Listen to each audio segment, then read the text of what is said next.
राम श्रीवास्तव हमारे साथ जुड़े हैं इस जानकारी के साथ। वैज्ञानिक हैं, स्पेस साइंटिस्ट हैं, चीज़ों पर नज़र रखते हैं और जब इसको क्लैरिटी के साथ सामने रखते हैं तो बहुत कुछ ऐसा जो कि अफवाह होता है, बहुत कुछ ऐसा जिसमें जबरदस्ती का एक डर पैदा किया गया होता है, उसे डॉक्टर राम श्रीवास्तव जैसे वैज्ञानिक स्पष्ट कर देते हैं। डॉक्टर राम श्रीवास्तव, फ्लोरिडा में ये जो अंडे हैं ये हैं क्या? क्या लोग जो ज्यादातर बात कर रहे हैं ये कुछ एलियन हो सकता है या फिर इसके बारे में हमें चीजें पता चल गई हैं? देखिए, जो फ्लोरिडा के तट पर समुद्र किनारे और चट्टानों पर चिपके हुए रेत में इस तरह के जो ऑब्जेक्ट पाए जा रहे हैं वो निश्चित रूप से कोई अंडे नहीं है, रहस्यपूर्ण नहीं है और उनका गुलाबी रंग देखकर थोड़ा अप्राकृतिक लगता है।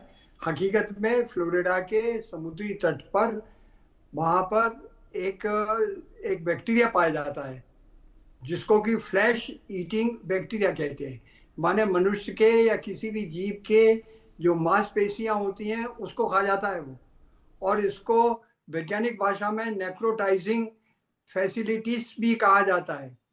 अभी तक 4 लोग इसके शिकार हो चुके हैं वहां पर। इसको कुछ लोगों ने इसका जो क्लासिफिकेशन किया है वो वाइब्रो फीकस करके इसका वैज्ञानिक नाम रखा है। ये फ्लैश को खाता है और यही एक कारण है कि फ्लोरिडा के समुद्र में जाने के लिए लोगों ने सावधानी बरतने का कहा है, क्योंकि अगर वहां गए और पानी में पैर डाला तो बैक्टीरिया अगर आपके स्किन के भीतर अंदर घुस गया तो फिर आपका बचना मुश्किल है। अभी अभी पिछले 5 दिनों के भीतर वहां इस तरह के 4 लोगों के डेथ हो चुकी है।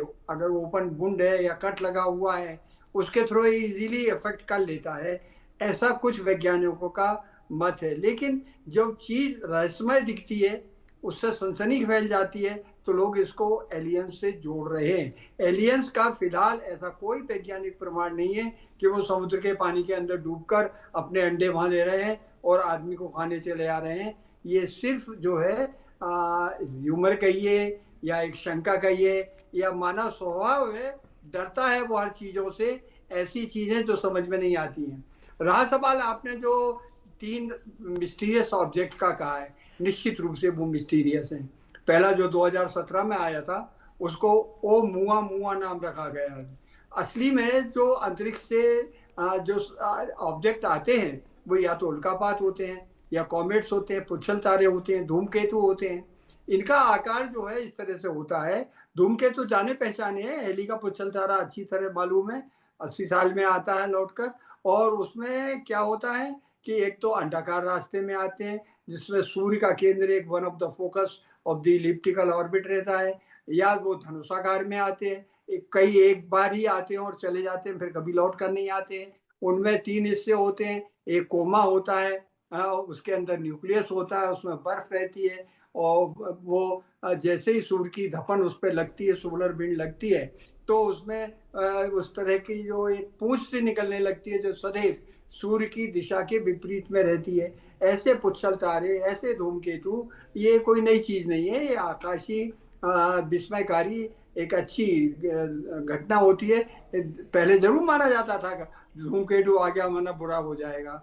कोई भी चीज जो अनयूजुअल हो, जो सामान्यतः नहीं होती हो, उसको लोग जो है भय और आतंक से जोड़ देते हैं। और यही एक कारण है एलियन के अंडों को बताकर अनावश्यक रूप से सनसनी फैलाई जा रही है। इससे कोई बुरा नहीं होने वाला है। हाँ, अब ये क्यों आए हैं, ये फ्लैश ईटिंग बैक्टीरिया क्यों बना है, ये ओशनोग्राफी के जितने भी एक्सपर्ट हैं वो इसको गंभीरता से देख रहे हैं। इससे निजात कैसे पाया जा सकता है, इससे बचने के लिए क्या करना चाहिए, ये सब वहां पर अनुसंधान का काम चल रहा है।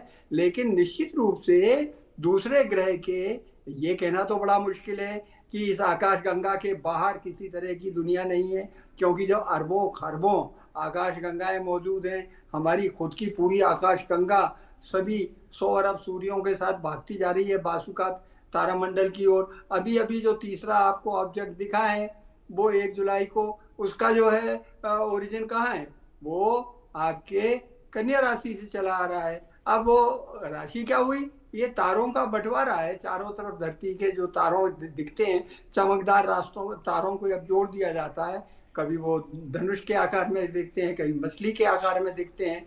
तो वहां से जो आ रहा है, अब इसको मिस्टीरियस क्यों कहते हैं? इसलिए कहते हैं कि जैसे जैसे इस तरह का ऑब्जेक्ट पास में आएगा, वो ऑब्जेक्ट गुरुत्वाकर्षण के कारण उसकी गति बढ़ जाएगी। लेकिन ओमुआ जो आया था, उसका जो रंग था मेटेलिक था, उस पर किसी तरह के कॉमेट के चिन्ह नहीं थे, उल्कापात भी नहीं था जो हमारे एस्ट्रॉइड बेल्ट में फंसा हो और रास्ता भटक कर आ गया हो। ये निश्चित रूप से सुदूर दुनिया का निकला हुआ एक ऑब्जेक्ट है जो 7 बिलियन साल पहले प्रकाश वर्ष दूर स्थित था। अब लेकिन ये कहना कि आज की तारीख में जो ऑब्जेक्ट आ रहा है वो 7 अरब साल पहले चला था, तो उसमें हमको डरने की क्या आवश्यकता है? आएगा, हम स्वागत करेंगे, देखेंगे, उसकी भी जांच करेंगे। विज्ञान बहुत आगे बढ़ चुका है। अब तो अगर एस्ट्रॉइड आकर कभी धरती से टकराएगा भी तो हम उसको डिविएट कर सकते हैं। इसलिए भय आतंक जैसी चीज कुछ नहीं है ये।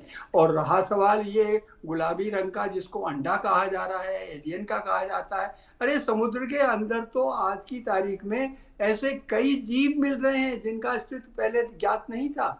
समुद्र बहुत गहरा है, ऐसी जगह जहाँ प्रकाश कभी पहुंचता नहीं है।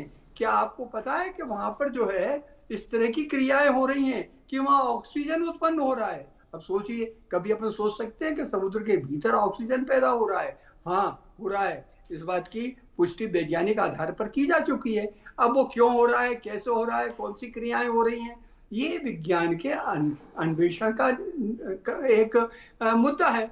रहा सवाल ये गुलाबी जो दिख रहे हैं अंडाकार नहीं है, अंडे नहीं है, वो ऐसा लग रहा है जैसे अंगूर का कोई छत्ता हो गुलाबी रंग का, काफी बड़े आकार में है, बहुत सारे हैं। तो ये भी हो सकता है कि जो फ्लैश ईटिंग बैक्टीरिया है उसका वो कोगुलेशन हो गया होगा और इस तरह की चीज आ गई है, और उसको चेतावनी इसलिए दी गई है कि अगर ये फ्लैश ईटिंग है और आपने इसको छू लिया तो आपकी मांस को वो खा जाएगा, जिंदा बचना मुश्किल होगा। तो जब तक इन्वेस्टिगेशन नहीं हो इसके बारे में किसी तरह की पुष्टि करना गलत है। और ये कहना कि एलियंस के अंडे हैं और वहां से एलियंस पैदा हो जाएंगे और हमको मार के खा जाएंगे, ये बिल्कुल गलत है, सरासर अफवाह है, सनसनी फैलाने का एक जरिया है जिससे कि पब्लिसिटी बढ़े और टीआरपी बढ़े। लेकिन मेरा अपना विचार है कि हमको वेट एंड वॉच करना चाहिए। डॉक्टर राम श्रीवास्तव, वाकई हमें वेट एंड वॉच करना चाहिए। कई लोग कई तरीके की बातें कर रहे हैं। कुछ एक्सपर्ट ये भी कह रहे हैं कि एप्पल स्नेल्स के एग हो सकते हैं जिनमें एक न्यूरोटॉक्सिन पाया जाता है जो लोगों के लिए बहुत खतरनाक हो सकता है। अलग अलग बातें कई सारी सामने आ रही हैं। बहुत जल्दी इस पर पूरी जानकारी सामने आएगी। डॉक्टर राम श्रीवास्तव, बहुत